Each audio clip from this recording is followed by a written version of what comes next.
Students, today we are going to see cosmological theory of universe. ठीक है, तो universe कैसे बना है उसकी जो थियरीज है वो हम देखने जा रहे हैं। Cosmological theories of universe. Cosmology क्या है पहले वो देख लेते हैं। Cosmology is the study of the origin of the universe. Universe कैसे ओरिजिन हुआ है उसकी जो स्टडी करते हैं उसको कॉस्मोलॉजी बोलते हैं।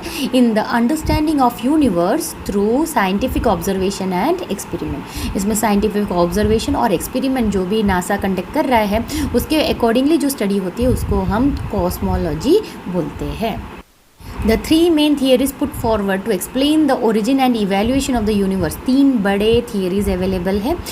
बहुत ज़्यादा फेमस है हमारा द बिग बैंग थियरी। ठीक है, बिग बैंग थियरी एक है, सेकेंड है स्टेडी स्टेट थियरी और थर्ड है पल्सेटिंग थियरी। तीन थियरीज अवेलेबल है। तो the three famous theories are the big bang theory, the steady state theory, the pulsating theory. Big bang theory है, इसे ली मेटर एंड गैमो नाम के साइंटिस्ट ने प्रपोज किया है। According to this theory, at the beginning of the universe whole matter of the universe was concentrated in a extremely dense and hot fire ball. ठीक है, उन्होंने ये लगाया है कि ड्यूरिंग द बिगनिंग ये जो पूरा जो यूनिवर्स था वो कॉन्सेंट्रेटेड था एक जगह पे, और वो क्या था, एक्सट्रीमली डेंस और हॉट फायर बॉल था, बहुत बड़ा आग का गोला था। देन 20 बिलियन ईयर्स एगो क्या हुआ, वहाँ पे एक बहुत बड़ा एक्सप्लोजन हुआ। अब वो उस एक्सप्लोजन को हम बिग बैंग भी बोलते हैं हुआ, और ये जो मैटर है ये ब्रॉक हुआ इनटू पीसेस, और ये सबको बहुत हाई स्पीड में बहुत अलग अलग डायरेक्शंस में थ्रो करा गया, और यही जो चीज़ आगे जाके स्टार्स और गैलेक्सीज के फॉर्म में कन्वर्ट हुआ, and which they are still moving away. अब ये स्टिल एक दूसरे से दूर दूर मूव होते जा रहे हैं। वेरी इजी एक्सप्लेनेशन है। बिग बैंग थियरी यानी क्या होता है कि 20 बिलियन ईयर्स एगो एक बहुत बड़ा एक्सप्लोजन हुआ। पहले उन्होंने ये थियरी अजम्पशन किया है कि एक बड़ा सा फायर बॉल है जिसमें बहुत ज़्यादा ह्यूज मैटर कॉन्सेंट्रेटेड है, और वो बहुत बड़ा आग का गोला था, और 20 बिलियन ईयर्स एगो एक बहुत बड़ा एक्सप्लोजन हुआ जिसे हम बिग बैंग बोलते हैं, और उसके अंदर का जो मैटर है बहुत हाई स्पीड में ऑल डायरेक्शंस में थ्रो करा गया, और ये आगे जाके स्टार्स और गैलेक्सीज में हुआ, और स्टिल ये जो थ्रो किए हुए जो पार्टिकल्स पीसेस है वो एक दूसरे से दूर दूर होते जा रहे हैं। So Lee, Matter and Gamow proposed this theory. According to this theory, at the beginning of the universe, whole matter of the universe was once concentrated in extremely dense and hot fireball around 10 to the power 12 Kelvin उसका temperature था। Then about 20 billion years ago, a vast explosion called Big Bang occurred. The matter was broken into pieces, which was thrown out with high speed in all directions, forming stars and galaxies, which are still moving away from one another. According to Hubble's law, अभी ह्यूबल ने एक law दिया है। यहाँ पे एक दो चीज़ें और याद रखना पड़ेगा। Velocity of recession of a galaxy. अब तुम्हें एक velocity of recession of a galaxy become equal to velocity of light. जब velocity of recession is equal to velocity of light के बराबर होगा, यानी वो डिस्टेंस इक्वल टू होगा 20 बिलियन लाइट ईयर के बराबर।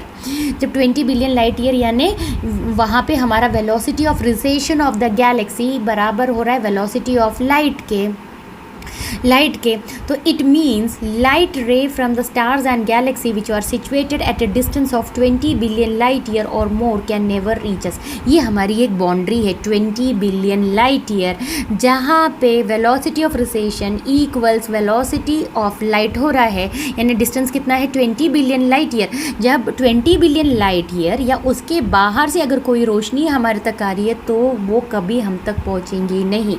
This is the theory. Thus the distance become the boundary of the observable universe, यानी ये हमारी बाउंड्री होगी है। इस बाउंड्री के अंदर की चीज़ें का जो भी लाइट हम पे आएगा वो हम देख सकते हैं। अगर वो बाउंड्री या बाउंड्री के बाहर की अगर कोई लाइट हम पे गिरती है तो हम उसको देख नहीं सकते। On account of continuous recession more and more galaxies go beyond this boundary and will be lost. But ये रिसेशन होने के कारण, कंटिन्यूस रिसेशन होने के कारण क्या हो रहा है, बहुत सारी जो गैलेक्सीज है वो कंटिन्यूसली हमारी बाउंड्री के बाहर जा रही है और वो वहाँ पे लॉस्ट हो जा रही है। वहाँ से कोई भी लाइट या कोई भी लाइट मीन्स हमें उसके बारे में कोई भी इंफॉर्मेशन मिल नहीं रहा। As a result of this, the number of galaxies per unit volume goes on decreasing. Number of जो galaxies है per unit volume कैसा हो रहा है, decrease हो रहा है, और ultimately एक ऐसा stage आ सकता है कि हमारा universe empty हो जाए. This is the another theory. Okay, so once again, according to Hubble's law, the velocity of recession of the galaxy becomes equal to velocity of light at a distance of equal to 20 billion light years. It means the light rays from the stars and galaxies which are situated at a distance of 20 billion light years or more can never reach us. Thus this distance becomes the boundary of observable universe. On account of continuous recession, more and more galaxies will go beyond this boundary and will be lost completely. As a result of this, the number of galaxies per unit volume goes on decreasing, and ultimately a time may come when we may have empty universe. जो next theory है steady state theory है, उसका दूसरा नाम है continuous evolution theory. This theory makes no assumption of a specific initiating event in time and space के बारे में उसने कोई एज सच बड़ा एजम्पशन नो एजम्पशन बनाया है, कोई एजम्पशन नहीं बनाया. और ये जो थियरी है इसे डेवलप किया है बॉन्डी, गोल्ड और फ्रेड हॉयल नाम के 3 साइंटिस्ट लोगों ने.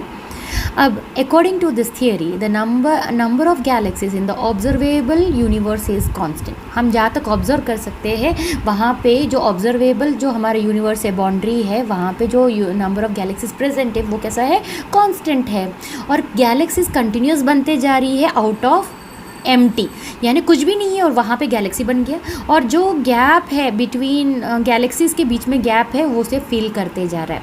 अगर कोई गैलेक्सी अपनी ऑब्जर्वेबल यूनिवर्स जो अपना जो बाउंड्री को क्रॉस करके बाहर जा रहा है तो यहाँ पे एम्प्टी से बनते जा रहा है, सो दैट जो यूनिवर्स का जो नंबर रहेगा वो कांस्टेंट रहेगा. यानी यूनिवर्स का जो steady state of A universe है वो डिस्टर्ब्ड नहीं होगा एट ऑल. यानी अगर कोई बाउंड्री के बाहर चला गया है तो दूसरा एम्प्टी में से बन के खड़ा हो जाएगा. So that is the meaning. यानी ओवरऑल जो नंबर रहेगा it will always remains constant. According to this theory the number of galaxies in the observable universe is constant and the galaxies are continuously being created out of empty space. अब ये याद रखना है, empty space, कोई space में कुछ भी नहीं है और उसमें से एक galaxy खड़ा हो गया, which fill up the gap caused by those galaxies which have crossed the boundary of observable universe. As a result of it, the overall size of the mass of the observable universe remains constant. Thus a steady state of the universe is not disturbed at all. और इसमें theory में last theory हमें जो पढ़ना है that is pulsating theory. According to this theory the universe is suppose to be expanding and contracting alternatively. अब ये theory कहता है कि यूनिवर्स क्या है, अल्टरनेट एक्सपांड हो रहा है और कॉन्ट्रैक्ट हो रहा है, तो यानी एक पल्स क्रिएट कर रहा है. ठीक है, एट प्रेजेंट ये माना जाता है कि यूनिवर्स कैसा है, एक्सपांड हो रहा है. According to pulsating theory it is possible that at a certain time the expansion of the universe may be stop by the gravitational pull and may contract again. अब ये क्या है, पल्सेटिंग थियरी ये भी कहता है कि ये एक्सपांड होगा, एक्सपांड होगा, एक्सपांड होगा, एक लेवल के बाद क्या हो जाएगा, ये एक्सपांशन स्टॉप हो जाएगा क्योंकि ग्रेविटेशनल पुल उसे एक्सपांड फर्दर होने नहीं देगा, और उसके बाद फिर से कॉन्ट्रैक्शन शुरू होगा. After it has been contracted, अब ये कॉन्ट्रैक्ट भी एक सर्टेन लेवल तक होगा और उसके बाद फिर से एक एक्सप्लोजन होगा और फिर से वो एक्सपांड होना शुरू हो जाएगा. After it has been contracted to a certain size, explosion again occur and the universe may start expanding. The alternate expansion and contraction of the universe give rise to pulsating universe. तो alternatively ये क्या हो रहा है, expand हो रहा है, contract हो रहा है, expand हो रहा है, contract हो रहा है, तो इसीलिए इसको ये नाम से बोला जाता है pulsating universe. Once again, according to this theory, the universe is supposed to be expanding and contracting alternatively, that is pulsating. At present, the universe is expanding.